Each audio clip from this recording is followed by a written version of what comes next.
Good evening, and welcome to SJSU ASIS Student Chapter Student Workshop.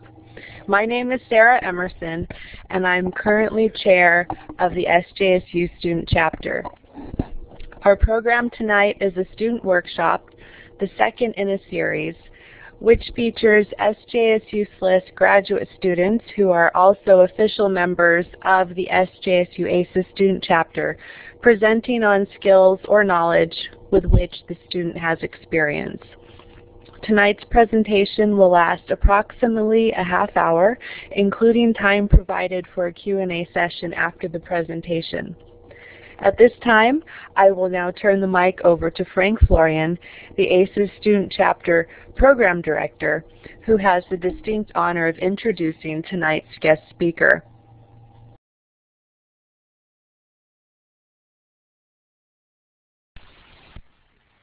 Thanks, Sarah. Can everyone hear me okay? Smiley faces? Okay, great, thanks. Okay, let's get started. Our presenter tonight is one of our ASIS Student Chapter members, as Sarah pointed out, Toni Rodriguez. Toni got her bachelor's degree in Human Services from the University of Phoenix in 2004. She originally planned to do something in the area of social work, but changed her mind and decided to pursue librarianship instead. She began at SLIS in fall 2008 and is finishing up the program this semester. So we're happy to have her present for us before she moves on to her post-SLIS pursuits. As a result of her studies at SLIS, she has developed an interest in digital technologies, competitive intelligence, social media, and open source software for libraries. She lives in Los Angeles and works for a healthcare organization as an administrative assistant. The title for Toni's talk tonight is Alternative Careers with the MLIS, Course Specializations and Non-MLIS Environments. Toni originally gave a version of this talk when she served as a peer mentor for Library 203. In her talk tonight, she will discuss MLIS career alternatives to the traditional academic or public library options, as well as how the courses you take at SLIS can help prepare you for some of these alternative paths. So without any further ado, please join me in giving a warm welcome to our presenter this evening, Toni Rodriguez.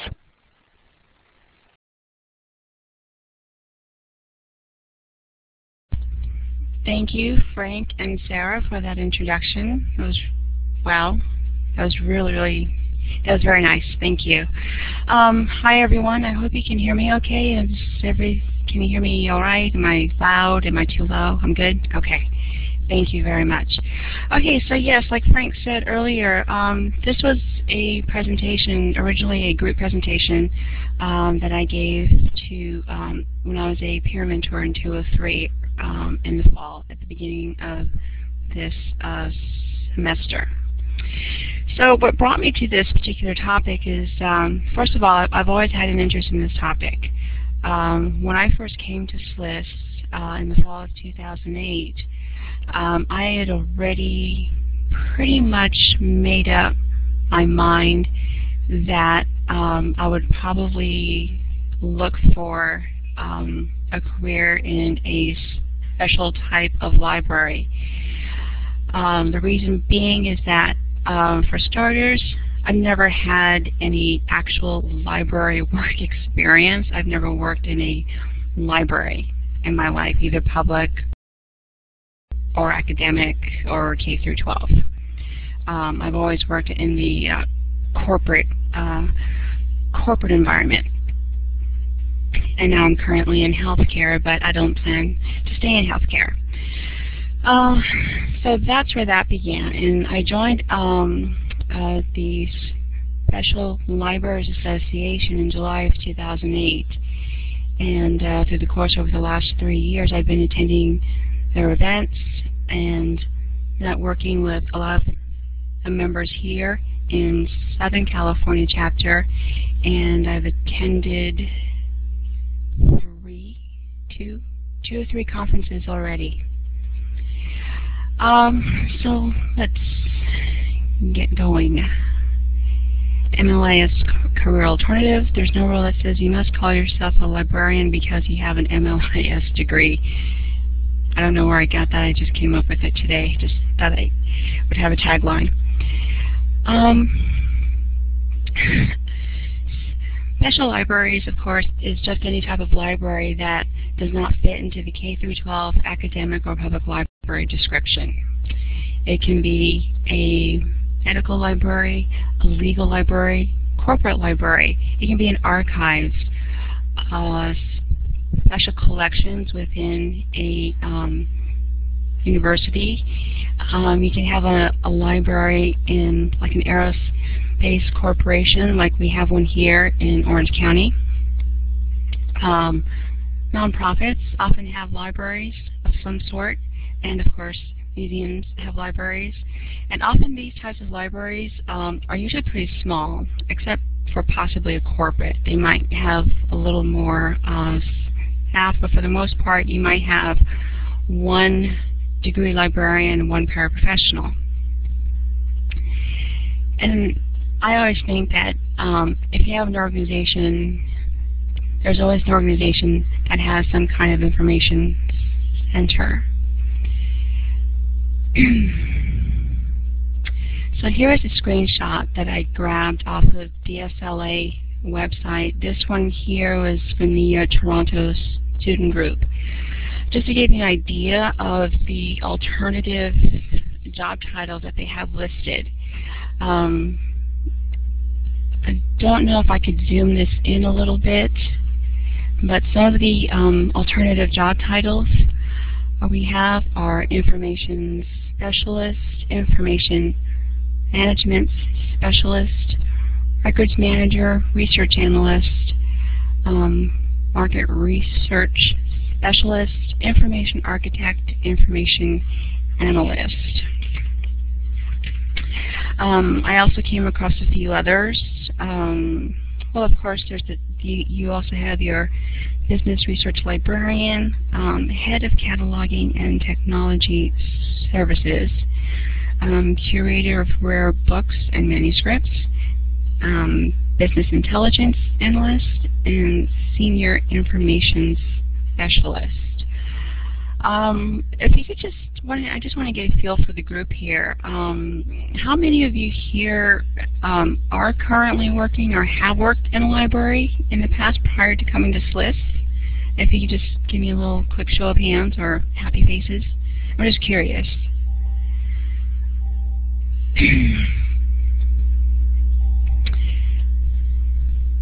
Okay, very cool. And in light of the current economy and the job market, I'm sorry, is there a question? Okay, you were just raising your hand, Alice. In light of the current job market, how many of you are planning to pursue job hunting in like a public or academic type of environment?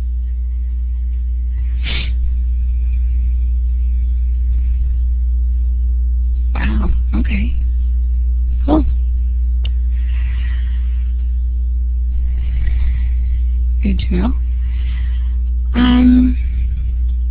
So moving on. So with that in mind, well, how do I get there? Question from Nancy. No, corporation is actually, that would be considered a private sector and corporate. So any public library is just like your regular public library in the community. You're welcome, Nancy. Nice to see you again. So let's say, for example, my particular path, when I came to SLIS, I kind of had this already planned in mind. How do I get there? Unfortunately, the screenshot is a little small, and I don't know if I can zoom in on it. This is just a screenshot from the SLIS web site, and it talks about, and it just gives you a list of the courses that are kind of geared towards special libraries. And They always recommend you take a reference, which is always good. I love my reference class. Reference is always helpful and very important. Library 220, resources and information services and professions and disciplines. Say, for example, if you wanted to learn more about medical libraries or law libraries, business libraries. Thank you. Oh, thank you, Cynthia. If you want to learn more about science and technology and patents, maps, GIS, you could check out any one of the 220 courses that are offered in the fall and the spring and sometimes the summer. Government information issues and special libraries, technology classes, also IT courses are recommended, but they're not required, just so you know. If you ever consider job hunting in a special library environment or in a corporate environment, I would probably recommend 244 online searching. That class uses a lot of the corporate databases like Dialog and LexisNexis, and there's one more that I cannot remember. I unfortunately wasn't able to take 224. I just could not fit it in. But I will probably pursue something like that in the near future. So these are especially the course recommendations for special libraries. And now the other one, my other interest. Back to you. Yes, thanks, Cynthia. Digital services and emerging technologies is another interest of mine, and so I took a few courses from here along with the special library courses. I took 251, Web Usability, Library 246 with the emphasis on Web 2.0 technologies in libraries, and 240. I also took a 284, Seminar in Archives and Records Management. The course I took for 284 was using social media to enhance special collections in any kind of like an academic library. And they also recommend a lot of heavy IT courses, of course, the 243, 247, and marketing. So depending on your interests, these are some possible possibilities course-wise if you're interested in kind of going outside of the library environment. A big part of going outside is like information work. Anywhere where information is requested. If you wanted, you could possibly do some research for fundraising, grant writing, and prospect research. Oh, question, Raymond, are we supposed to take all of those classes? No, you're not supposed to take them. Those are just suggestions. You know, it all depends what you're primarily interested in.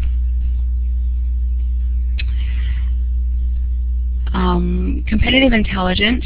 Competitive intelligence, I don't know, how many people here have even heard of competitive intelligence? I hadn't heard of it until I came to SLIS, so. Okay, cool. So yes, competitive intelligence is doing research, like say for example if you work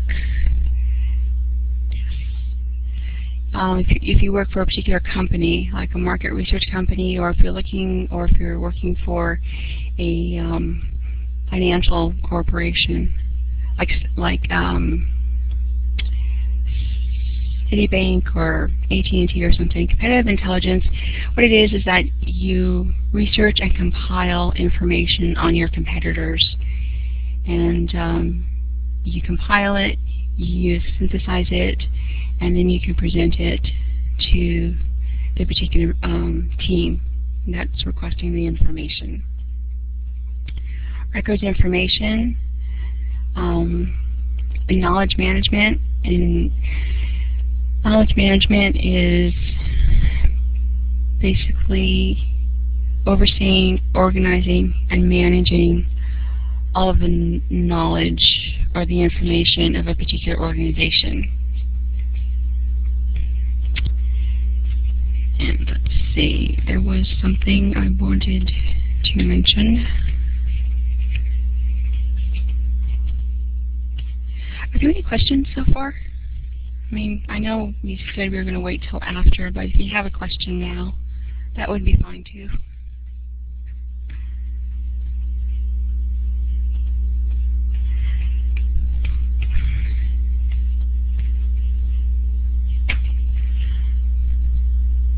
Okay.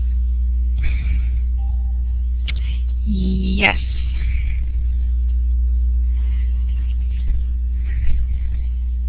Oh. Nancy. Or is that Frank? Okay.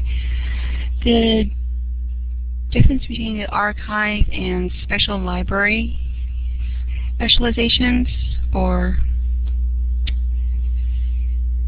oh.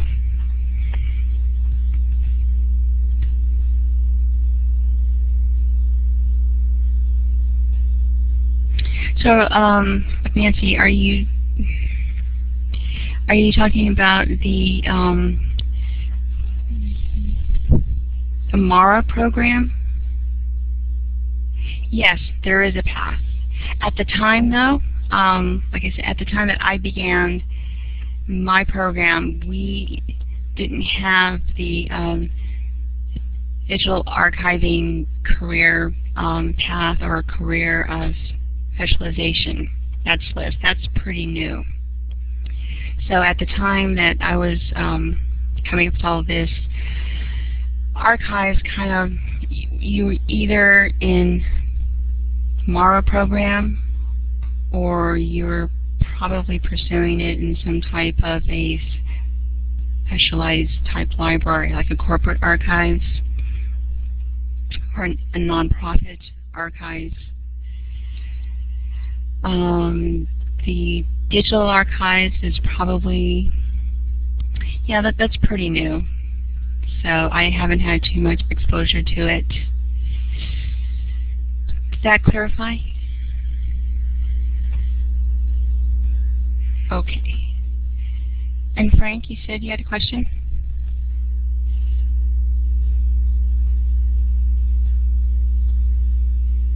Oh, Roxana, did I have an e-port or other coursework portfolio? You know what? I haven't interviewed for anything yet. I'm still at my current job. This is my close to final semester. I had a slight change in plans, so I postponed it to the spring. So, so now I have not really presented anything. In the near future, when I am interviewing and job hunting, I will probably use portions of my e-port, but I'm not going to use all of it. Sorry, Frank. Oh, that's okay. I think on your previous slide, one of your bullet points was you said you mentioned records information management. Is that similar to, I was just curious if you're referring to records management. I think somebody already sort of asked that, whether that's similar to the records management. I know there's a class, but then it's also kind of part of the MARA program as well.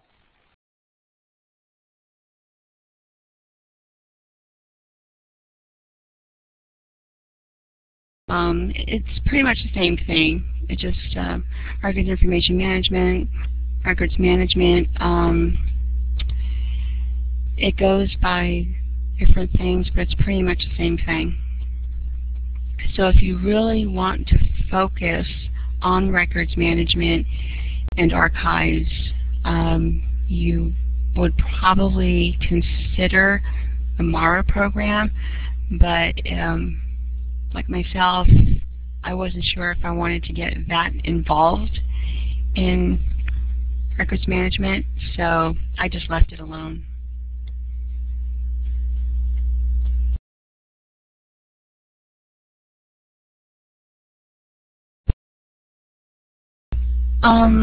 Well, Nancy, you're saying that MARA is not ALA certified. You know, I really don't know what the requirements are out in the field for people in archives and records management, but if it's from San Jose, that's an ALA accredited school. So it's just a, yes, like Frank said, it's a different degree, but I would, like I said, if it's coming from the SLIS school and the SLIS program is accredited by ALA, I would think that would, MARA isn't.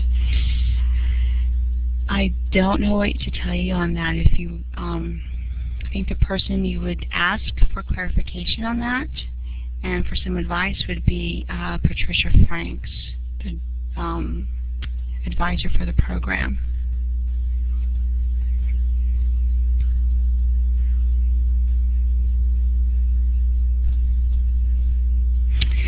So, if I may, other options for going outside of the library environment: association management. You could use a lot of the skills or the MLIS skills learned and the ones that you already, skills that you already have, to work for an association like Special Libraries Association or California Library Association, any one of those professional associations. This one I thought was very interesting, private investigator. I actually had the opportunity to attend for one of my classes, my competitive intelligence course in the fall of 2009. Our guest speaker was an actual degreed librarian, but she ran her own company as a private investigator, which I thought was pretty fascinating because she had some really great stories to tell. If you're interested in the legal field, paralegal is also a possibility. And vendors. How many people here have actually attended conferences and actually had the opportunity to talk to vendors?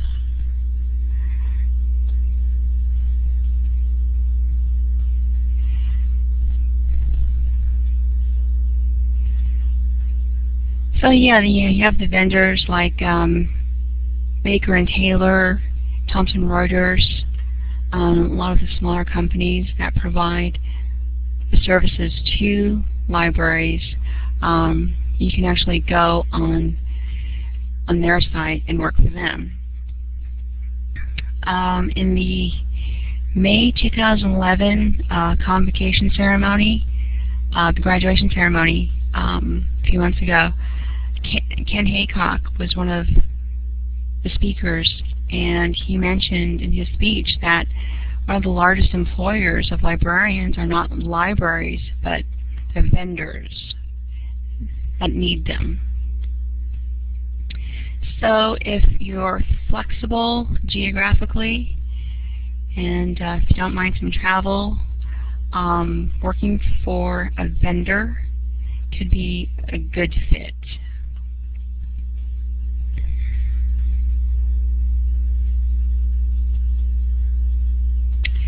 So a lot of this, back in 2008, I came across this book, What's the Alternative?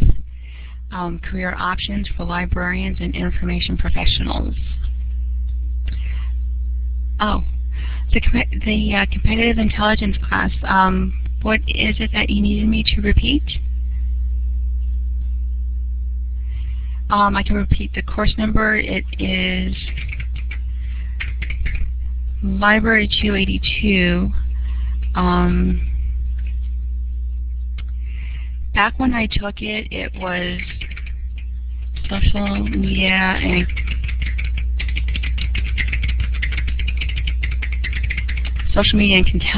competitive intelligence, but I think now it's slightly different, but it's pretty much the same thing. I think it's just using social media for business research. And it's the same thing. It's taught by Scott Brown and Christy Confetti-Higgins. It was a terrific class, and if you're interested or curious about competitive intelligence, I recommend it, because I don't think it gets talked about enough in the program, personally. So if you ever have a chance to go to the library, or if you're interested in actually purchasing this book, What's the Alternative? Career Options for Libraries and Information Professionals. Ooh. Oh, wonderful. Oh, that's terrific. Good to hear. This book here was pretty inspirational for me, and I continue to refer to it, and I continue to recommend it to people that I meet in the program.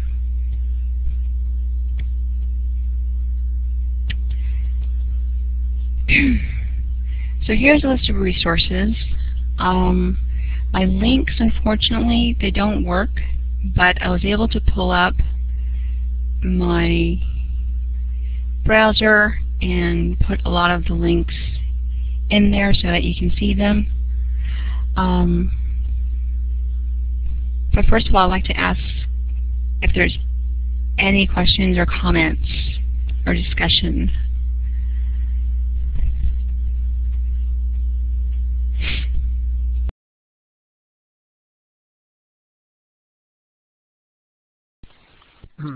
Nancy, if you're raising your hand, you can just go ahead and grab the mic if it's open.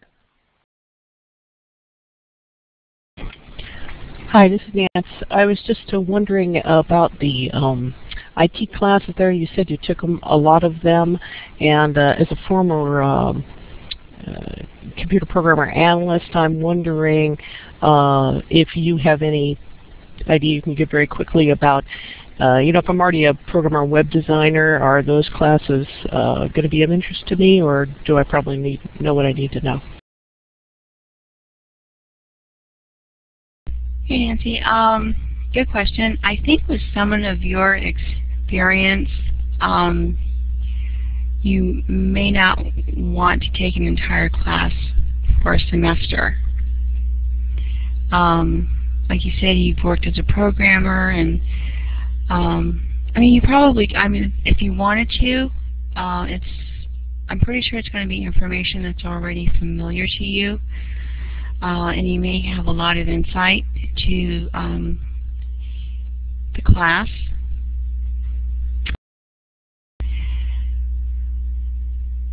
See, the classes I took, my 240 class was the HTML class, and it was pretty general. It was tough, but it was general. All we really did, no, not really. Not specifically, no.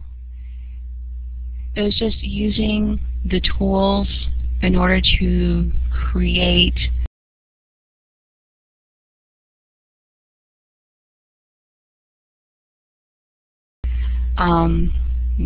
websites for a library or a particular population. And Cynthia? Hi, Toni. I was wondering, like you, I started the program in fall 2008. Unlike you, I didn't really know anything about special libraries when I started SLIS. And I was wondering if your ideas about special libraries have changed since you entered the program. Have you sort of observed any trends of new sorts of jobs that you didn't know about when you started? That's new opportunities since the technology and the, I don't know, the whole economic landscape has changed a lot in the last 3.5, 4 years.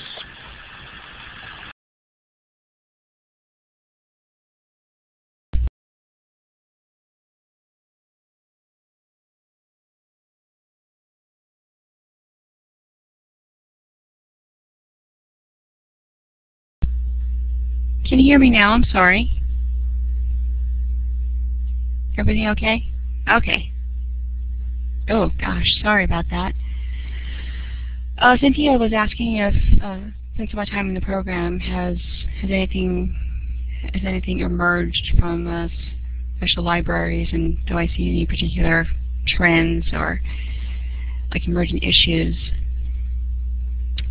I think like any type of emerging issues is that I think what it is that there aren't enough librarians going into special libraries. You know, when I check the job postings on SLA or the LA Associates group, I check a lot of job postings, and I mean, I can see the same job posting for like a month, couple of months. Yeah, I think what it is that there just aren't enough. I don't know why. I really don't, because I think it's a terrific field. The opportunity for variety is just fascinating. Nancy, were the job postings mostly corporate jobs? A lot of them were corporate jobs, yes. But then there are also some that are posted in SLA that are in university libraries as well. So it covers like a wide range. Yeah, Cynthia, I don't know what it is. You know, when I first came to the program, all I ever really heard, like talked about, was I want to work in a public library. I want to work as a children's librarian, which is terrific. You know, I want to work in an academic library. Oh, there was a question up above. Yeah, I don't know. And I said, well, you know, what's wrong with the non-library environment? But they shouldn't be afraid. No, I think it's terrific.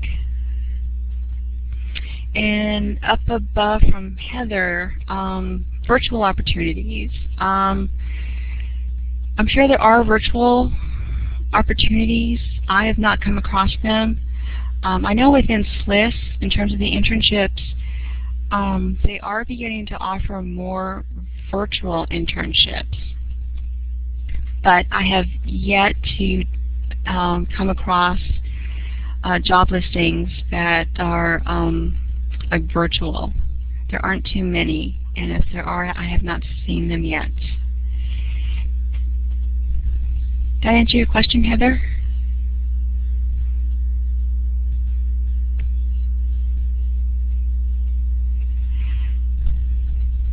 Cool.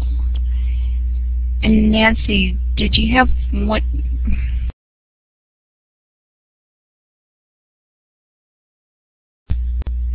Nancy, did you have one more question? I'm sorry.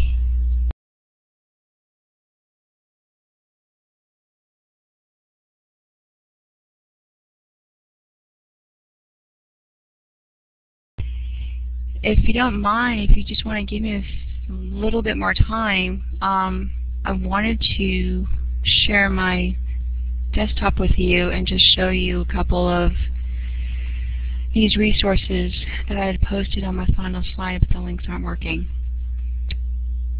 So if I could go ahead and do my app sharing.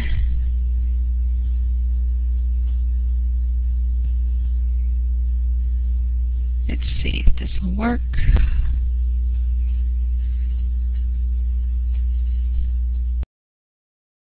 Can you see my browser?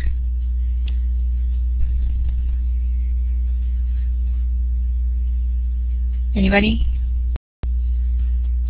Ah, wonderful.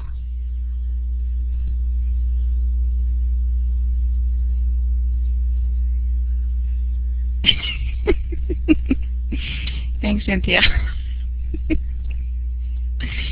There it is. Okay, terrific. So this is these are all the tabs, and a lot of these are the resources I posted on the last slide.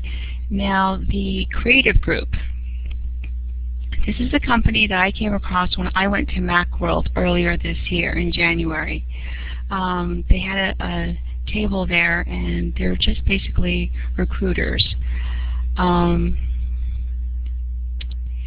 if you have any previous experience or interest in marketing, PR, advertising, let's see.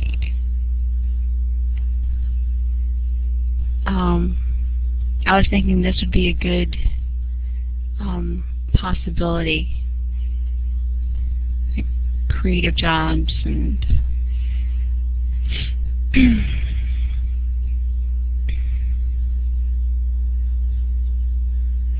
find those projects.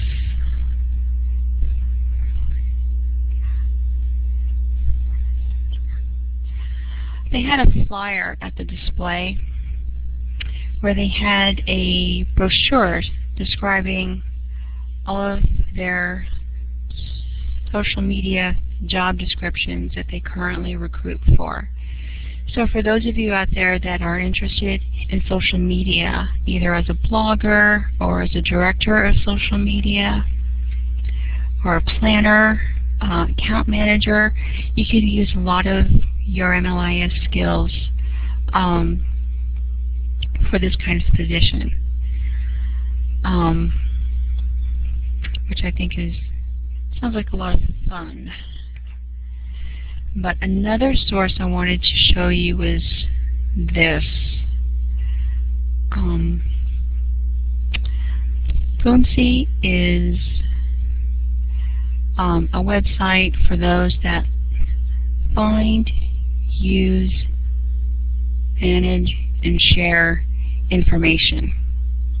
But as you can see, it's purely informational. There are a lot of articles and postings.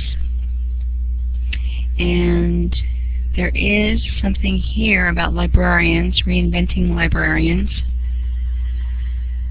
If it's something that you'd like to read for later, you can go to this website.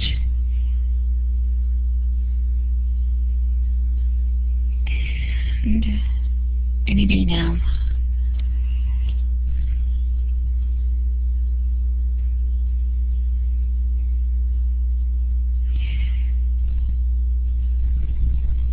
So I think this website is a very good source of information and ideas, just so you can see what is out there. It's all about information, whether you find it, you use it, you manage it, or you share it. I think it's very good. The next one is the LAC Group, Library Associates. They have offices here in Los Angeles, and it's like a placement agency for information professionals.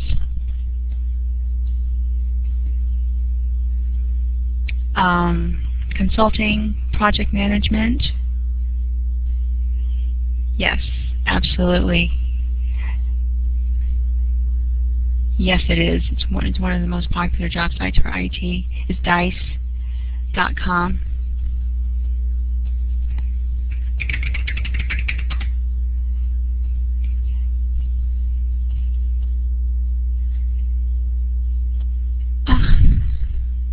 Any day now.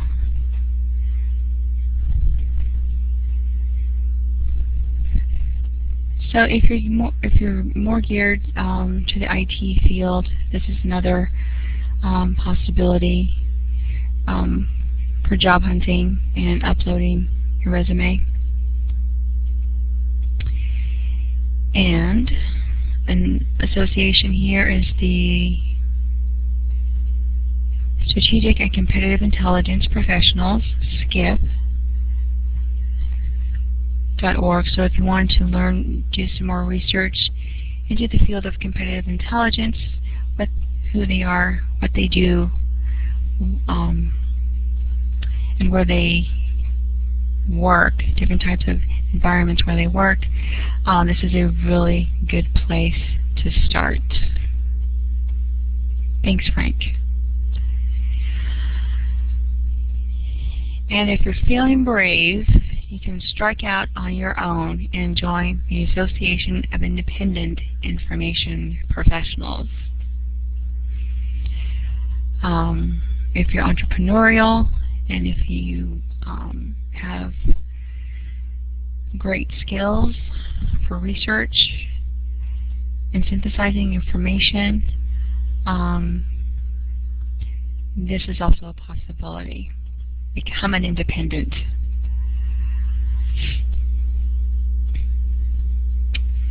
And let's see. Future Ready Toolkit from Special Libraries Association. How many people here actually belong to SLA? Just wondering.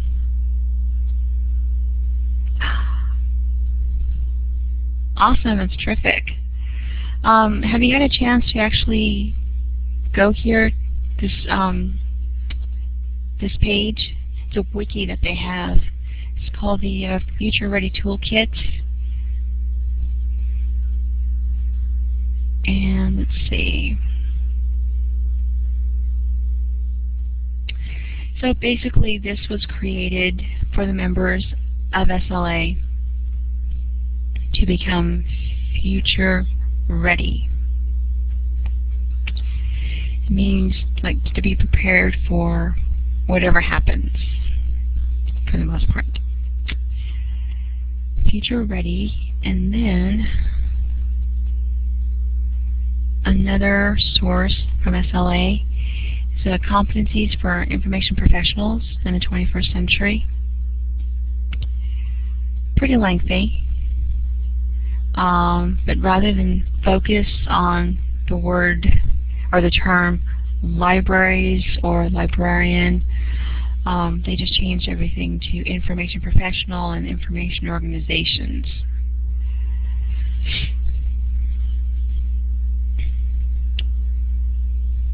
So, and LIS jobs. Let's see, recent job postings, more job listings.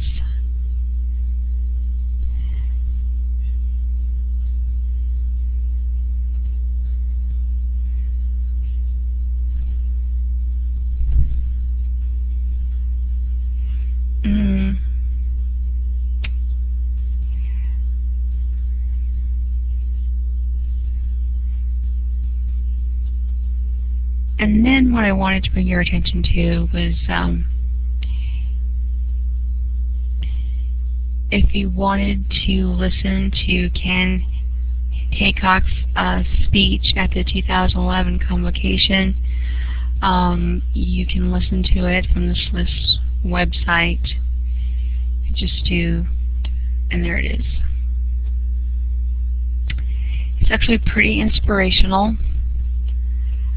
And I would urge you to listen to it if you haven't already.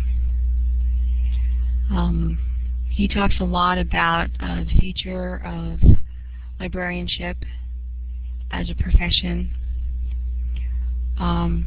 what the possibilities are, not to close yourself off, remain flexible. And one of my favorite things that he said in that speech was focus on the profession and not the building.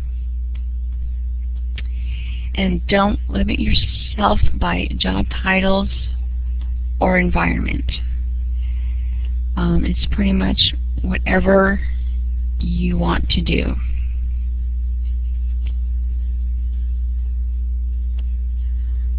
Are there any questions or comments? Spoiler alert.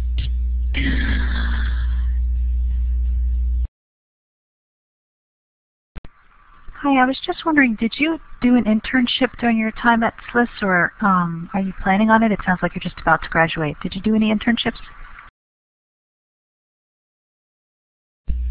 You know, I never had the opportunity to do an internship, primarily because I work full-time Monday through Friday, and it's kind of hard, and I'm kind of tied to one place geographically, and so I really didn't have like an opportunity to pursue an internship, but I have pursued volunteer opportunities.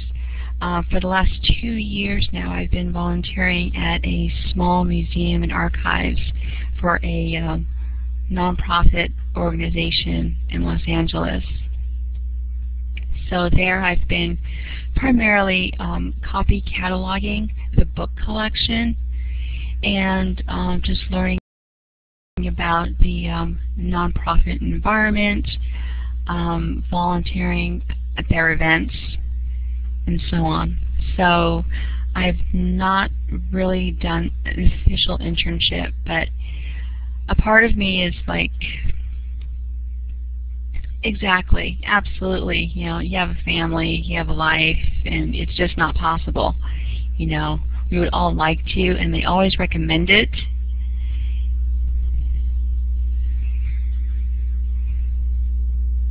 Oh.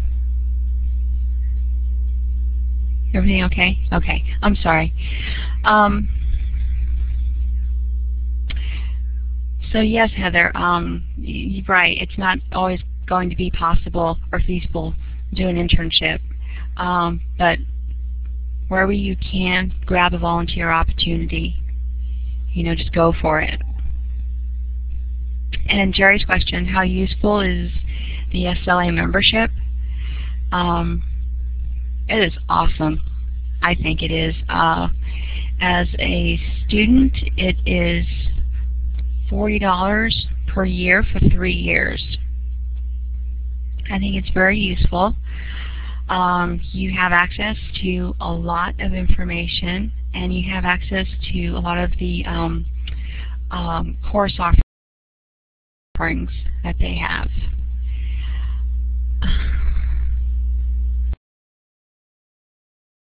And also in Southern California or Northern California or out of state.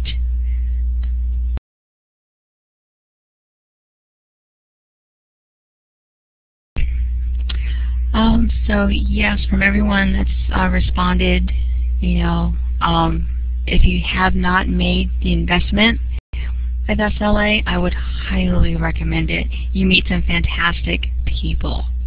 I met so many people, and I'm not a people person, and I don't like to network, but I think a lot, because of the opportunities I've had to meet people within SLA and the Southern California chapter, it's kind of helped me a lot. It's kind of helped me a little bit get out of my shell a little bit more in talking to people.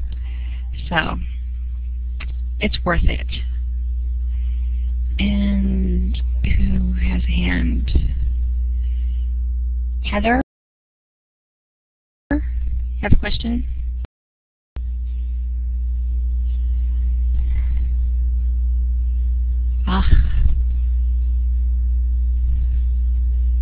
I just had a quick follow-up and then another one.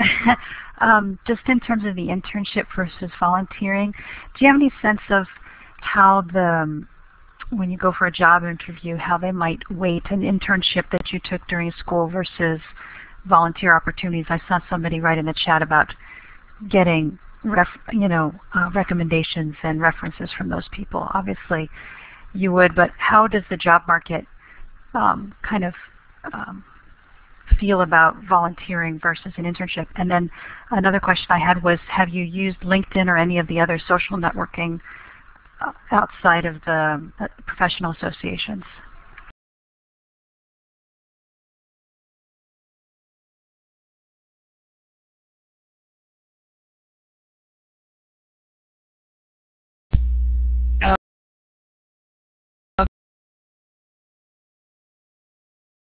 Okay. I have a lot of things going on in my browser right now. I'm seeing interns, like an actual school-approved internship versus a volunteer opportunity in terms of interviewing with potential employers. On your resume, you can call it an internship. You know, I don't think it really matters whether it's an internship or it's a volunteer. If you performed certain functions, like if you took on a project, or if you put together any kind of reading program in a public library, like for the summer, if you were in charge of displays, it's not so much whether it's an internship or a volunteer, it's what you did. Show them what you did, you know, and I think that will go a long way. And yes, if you can get your supervisors or like your overseers to write you like a letter of recommending you, that's awesome. That's terrific. Go for it. But like I said, it's not really what you call it, it's what you do. Did that help?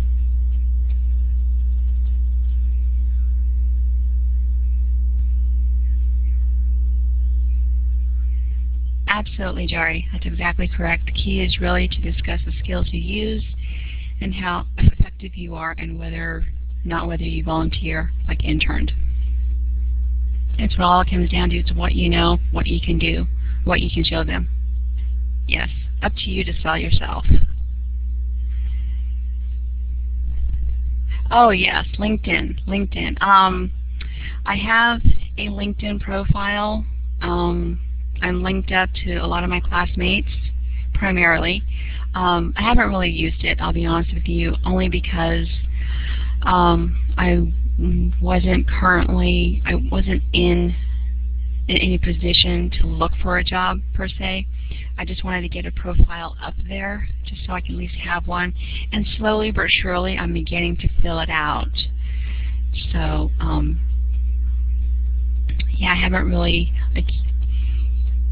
utilized LinkedIn to its potential. I plan to very soon though.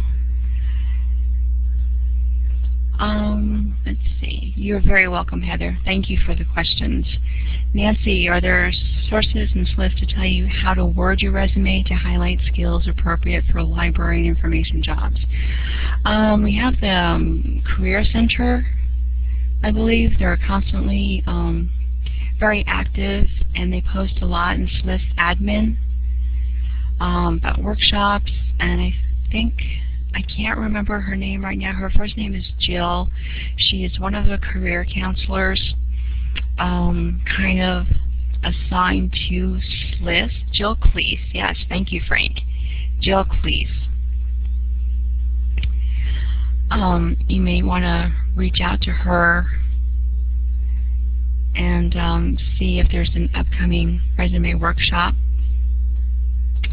She's done some great workshops. Yes, I have not had the chance to attend one of her workshops, but yes, I've heard very positive comments.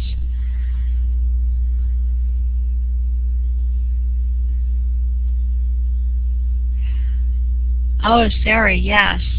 The 282, the 1-unit course by Scott Brown. Yes, I didn't get a chance to take that. I wanted to, but I just couldn't do it. So, and I think he's a terrific instructor.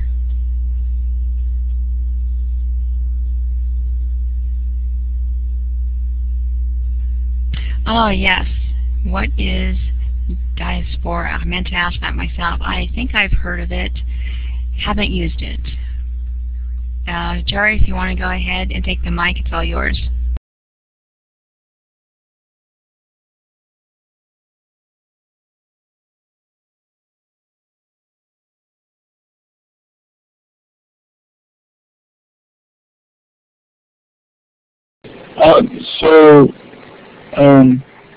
Diaspora or diaspora is a social network that some people were talking about at the beginning of the semester as sort of a,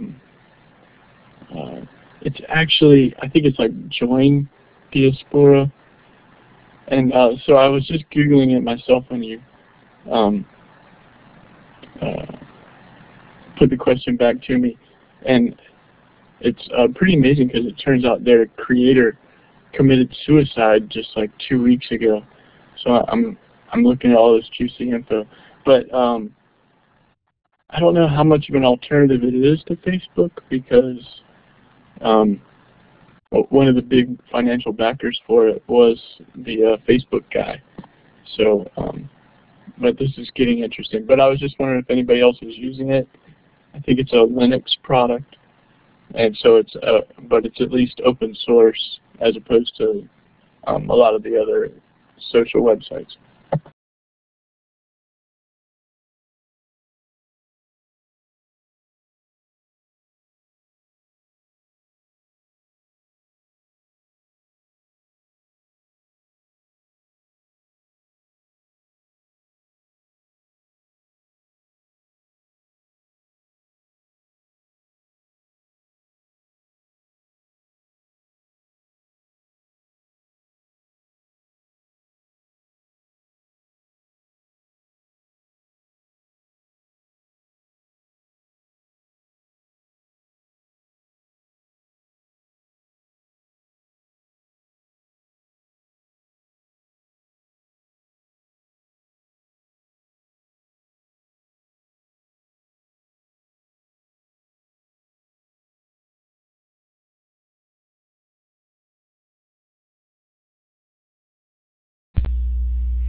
So hi, I'm back. Yeah, to follow up on Jerry's question about diaspora, open source and distributed community of social networks run by users that enables you to own your own personal data, control with whom you share, and discover cool stuff throughout the web. So, yeah, I've not had a chance to use it. But it's definitely something that I will probably check out very soon just to try it out and see what it's like. Thank you, Toni. Thanks for coming.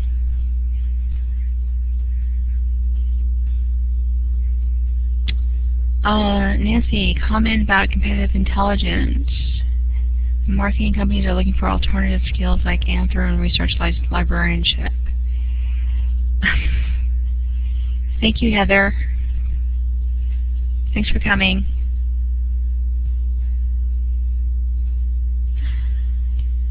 Okay, well, I guess it's time to go. I didn't think we were going to run over.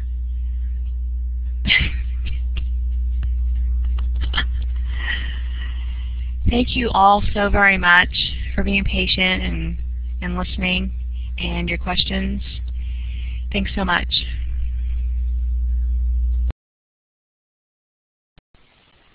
All right, thanks so much, Toni. That was really interesting, and it seems like the topic certainly sparked a lot of discussion. For those folks that are still in the room, I just wanted to say thanks for joining us this evening. There's some links here for the ASIS Student Chapter website, a join link if you're considering joining our chapter, as well as a link to the national organization. Also, this student workshop series that Toni presented for, I'm the program director, and we want to do something like this in the spring as well. So if you have, if you're interested in doing this sort of thing and you have some good ideas about some particular topic that you feel particularly knowledgeable on, or some tech skill that you might have a lot of experience with and you want to share with your fellow classmates, feel free to get in touch with me. I'll type in my email address real quick, but you can also find me in D2L as well as on the ASIS Student Chapter website. We have member bios and contact info, and you can always get a hold of me somehow through the ASIS Student Chapter website. So with that, I'll sign off. I'll turn it over to Sarah in case she has any last words, and then we'll call it a night. Well, thank you, Tony. I'd like to just say that your presentation was excellent. Thank you, Frank, as the moderator, for organizing this program. And thank you to everyone for attending our student workshop event tonight. I hope to see you all again at our next program, which will be another student workshop held on Monday, December 5th at 6 p.m. For those of you who haven't already, please consider joining the ASIS Student Chapter, as we have many exciting things planned for the upcoming year and would love for you to join us. In addition, our next business meeting is on Wednesday, November 30th at 6 p.m. Good night, everyone.